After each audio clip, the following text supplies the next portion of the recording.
Okay, this afternoon we've had an exercise involving the North Warwickshire Air Ambulance where we've done a simulation of a general drop down where a casualty is brought into the Children's Hospital. It's really important for us to work in partnership to ensure that we get this right. Okay, what happens is we get a call from the Force Control Room to tell us that we've got an air ambulance that's been deployed somewhere within the West Midlands region and it's going to be landing at the Birmingham Children's Hospital. What we have to do there is put cordons on for the safety of the pedestrians and the road users, but also the safety of the helicopter to ensure that that comes in safely. What we've done today is we've blocked off the expressway, we've blocked off Corporation Street and we've stopped pedestrian traffic around the rear of the police station, the Children's Hospital and the Aston University site to give us a zone of probably about 100 metres so the helicopter can come in safely, land and is then able to take the casualty then into the A&E department.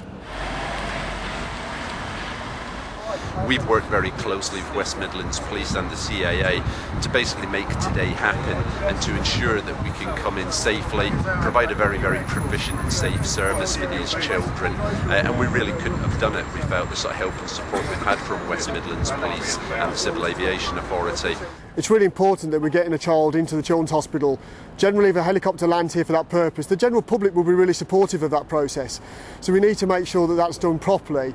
One of the things that we have to do, though, is consider the time limit that we put it on. We put it on for the minimum amount of time that is necessary for safety. So actually, we're not stopping it 10 minutes as soon as we get the call. As soon as we see the helicopter coming into view, that's when we put the cordon on, that's when we stop the people coming through, and we know then that it's safe for the helicopter to land.